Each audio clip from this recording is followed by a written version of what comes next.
हरिपुर गांव में अर्जुन, विक्रम, नीलू और सूरज नाम के 4 भाई रहा करते थे। चारों भाई एक दूसरे से बहुत प्रेम करते थे और हमेशा एक साथ रहते थे। विक्रम, नीलू, सूरज, इधर आओ और मेरी बात ध्यान से सुनो। बात यह है कि पिताजी अब हमारे बीच नहीं रहे। अब हमें ही एक दूसरे की ढाल बनना होगा और हमेशा मिलजुल कर रहना होगा। हाँ भैया, आप बिल्कुल ठीक कह रहे हैं। मैं आपकी बात से सहमत हूँ। हाँ भैया, आप चिंता मत कीजिए, हम सब हमेशा एक साथ रहेंगे। अब से आप ही हमारे लिए सब कुछ है। आपकी हर बात मानना हमारा कर्तव्य होगा। तुम सबकी बातें सुनकर मुझे तो बहुत खुशी हुई। हे ऊपर वाले, हम चारों भाइयों का प्यार ऐसे ही सदा बना रहे। चलो अब खेत में चलकर काम करते हैं। अब चारों भाई खेत जाते हैं और कड़ी मेहनत के साथ दिल लगाकर काम करते हैं। इसी बीच गांव में रहने वाली सावित्री नाम की एक औरत उनके पास आती है। अरे ओ अर्जुन, तुम सब इतनी कड़ी धूप में क्या कर रहे हो? काकी, हम तो काम कर रहे हैं, और क्या करेंगे आप बताइए। आप यहाँ कैसे? मैंने तुम चारों के लिए कुछ लड़कियां पसंद की हैं। ये लो, उन लड़कियों की कुछ तस्वीरें। इसमें से जिसे जो पसंद है मुझे बता दो। हाँ हाँ ठीक है काकी। अब अर्जुन अपने भाइयों को तस्वीरें दिखाता है।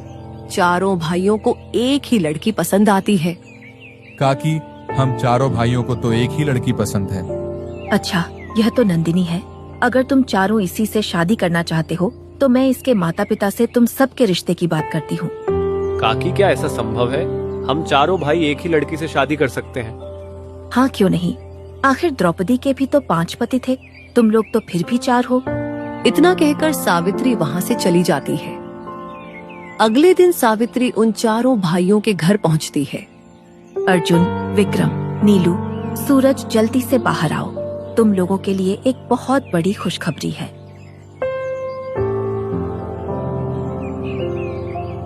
अरे क्या हुआ काकी, क्या बात है? नंदिनी के घर वाले शादी के लिए मान गए हैं। वो जल्द से जल्द शादी करना चाहते हैं। मैंने 1 हफ्ते बाद का मुहूर्त निकलवाया है। अब तुम लोग जल्दी से शादी की तैयारी कर लो। ठीक है काकी, जैसा आप कहें। अब 1 हफ्ते बाद चारों भाइयों की शादी नंदिनी से हो जाती है। हाँ तो नंदिनी, अब तुम हम चारों भाइयों की पत्नी हो।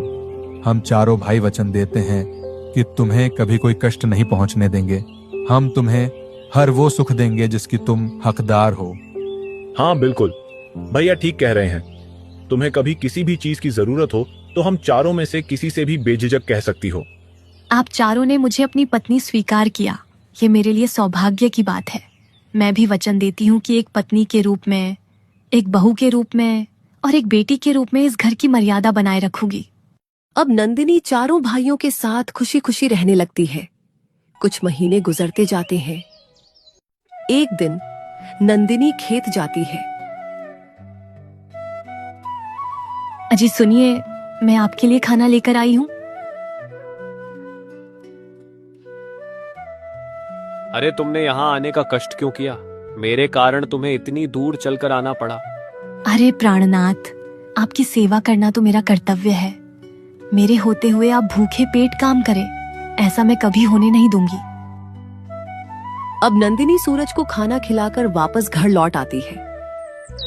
शाम हो जाती है, लेकिन सूरज अब तक घर नहीं लौटता। भैया, यह सूरज अभी तक घर वापस क्यों नहीं आया? अरे उसने तो सुबह ही काम खत्म कर लिया था। अब न जाने वो कहाँ रह गया। हाँ बात तो सही है। आज से पहले तो उसने कभी ऐसा नहीं किया। नंदिनी, तुम उसे खाना खिलाने गई थी, तो क्या तुम्हें पता है कि वो कहाँ हो सकता है? नहीं नहीं, मैं तो उन्हें खाना खिलाकर वापस आ गई थी। मुझे कुछ नहीं पता। चलो भैया, हम लोग चलकर उसे ढूंढते हैं। अब तीनों भाई सूरज की तलाश में निकल पड़ते हैं। सूरज को ढूंढते ढूंढते तीनों एक घने जंगल के पास जा पहुंचते हैं। अरे अब तो रात भी हो गई और सूरज का कुछ पता भी नहीं चला। ना जाने मेरा भाई कहाँ चला गया, ना जाने वो किस हाल में होगा। क्या बताऊं मैं, कहाँ चला गया? कितनी देर हो गई उसे ढूंढते हुए, पर उसका कुछ पता नहीं चल पा रहा। चलिए भैया, घर चलते हैं। रात को इस सुनसान जगह पर रुकना ठीक नहीं है। हाँ, नीलू ठीक कह रहा है भैया। चलिए चलते हैं। हम कल फिर से आ जाएंगे सूरज को ढूंढने के लिए। विक्रम की बात मानकर अर्जुन और नीलू घर वापस लौट जाते हैं। सूरज के गायब होने के कारण अर्जुन रात भर सो नहीं पाता।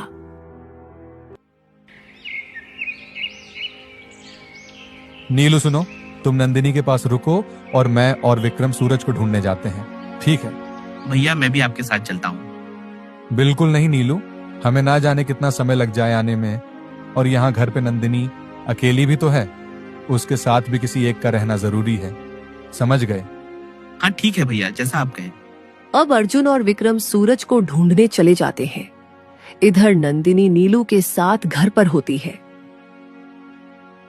अजी सुनिए, मैंने खाना बना दिया है, आप बैठो, मैं खाना लेकर आती हूँ, फिर साथ मिलकर खाते हैं। नहीं नंदिनी, मुझे भूख नहीं है। अरे जब से मेरा भाई गायब हुआ है, मेरी भूख प्यास सब मर गई है। अरे आप चिंता क्यों करते हैं, वो जल्दी ही मिल जाएंगे।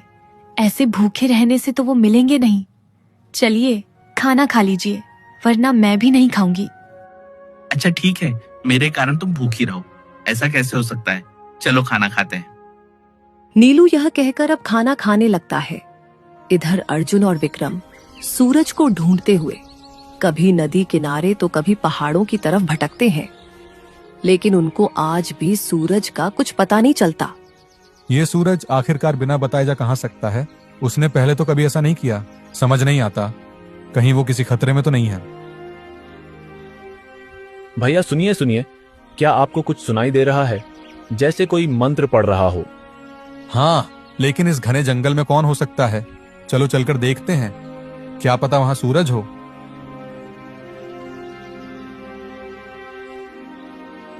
अर्जुन और विक्रम पास जाकर देखते हैं तो पेड़ के नीचे एक अघोरी तपस्या कर रहा होता है।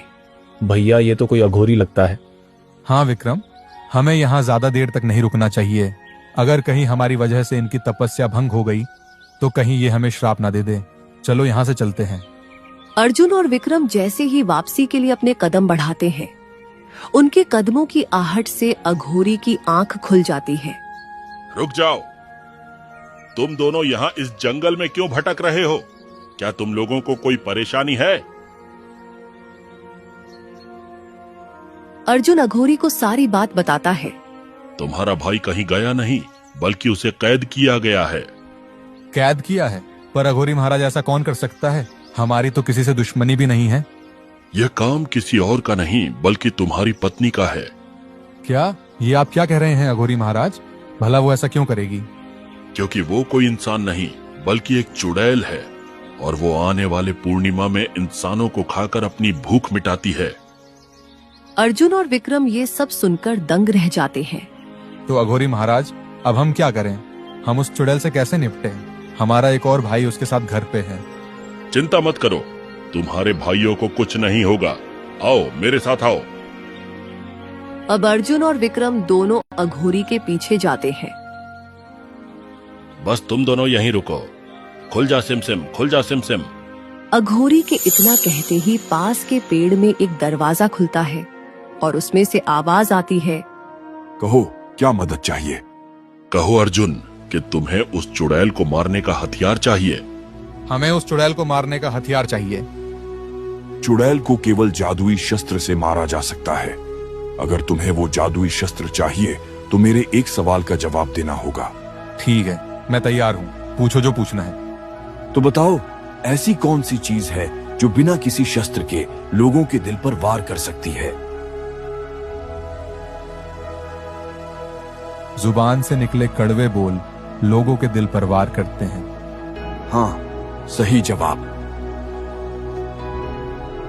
ये लो जादुई शस्त्र, इसे उस चुड़ैल के सीने में उतार देना, चुड़ैल मर जाएगी। धन्यवाद अघोरी महाराज, आप ना होते तो हमें यह बात कभी पता ही नहीं चलती कि हमारी पत्नी एक चुड़ैल है। कोई बात नहीं बच्चा, अब तुम लोग जाओ और अपने भाई को बचाओ। जाओ। परंतु अघोरी महाराज, हमारा भाई सूरज, अब वो हमें कैसे मिलेगा? रात के आधे पहर को चुड़ैल अपने घर जाती है, उसी समय तुम लोगों को उसका पीछा करना होगा। तुम्हारा भाई तुम्हें उसी के घर पे मिलेगा। अब जाओ। हम समझ गए अघोरी महाराज, अब हमें आप आशीर्वाद दीजिए। अर्जुन और विक्रम वापस घर लौट आते हैं। अजी मैं तो लुट गई, बर्बाद हो गई। नीलू भी सूरज की तरह गायब हो गए हैं। क्या? नीलू गायब हो गया? ठीक है, तुम चिंता मत करो, सब ठीक हो जाएगा। हम दोनों अपने भाइयों को जरूर ढूंढ निकालेंगे, निश्चिंत रहो। अर्जुन और विक्रम नंदिनी की चाल को समझ गए थे। अब उन्हें इंतजार था तो बस आधी रात का।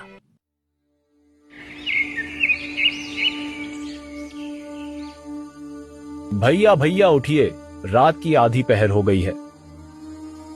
अर्जुन नंदिनी का पीछा करने के लिए उठ तो जाता है, पर मन ही मन वो इस बात से उदास था कि नंदिनी एक चुड़ैल है। दोनों नंदिनी के पीछे जाते हैं और देखते हैं कि नंदिनी घने जंगल में एक पुरानी सी झोपड़ी में जाती है। चलो झोपड़ी में झांक कर देखते हैं।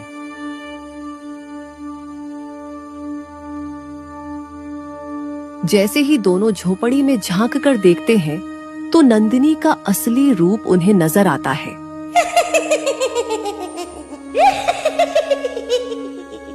भैया ये तो अपने असली रूप में आ गई। अघोरी महाराज ने तो सही कहा था कि ये एक चुड़ैल है। ये तो कितनी भयानक है। यकीन नहीं आता कि आज तक हम इस चुड़ैल के साथ रह रहे थे। भैया वो देखो, हमारे भाई सूरज और नीलू, चलो उन्हें छुड़ाने चलते हैं।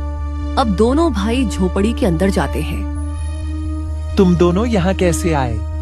तुम्हारा पीछा करते हुए आए हैं। तुम्हें क्या लगा कि तुम्हारा सच हमें कभी पता नहीं चलेगा? तुमने हमारे प्रेम का नाजायज फायदा उठाया है। हम कभी सोच भी नहीं सकते थे कि तुम एक चुड़ैल निकलोगी। छोड़ दो मेरे भाइयों को और चली जाओ हमारी जिंदगी से। ऐसे कैसे छोड़ दूं? अब तुम लोगों को मेरी असलियत पता चल ही गई है, तो मैं तुम लोगों को भी कैद कर लेती हूँ। तू हमारा कुछ नहीं बिगाड़ सकती है चुड़ैल। अब तुम्हारा खेल खत्म हुआ।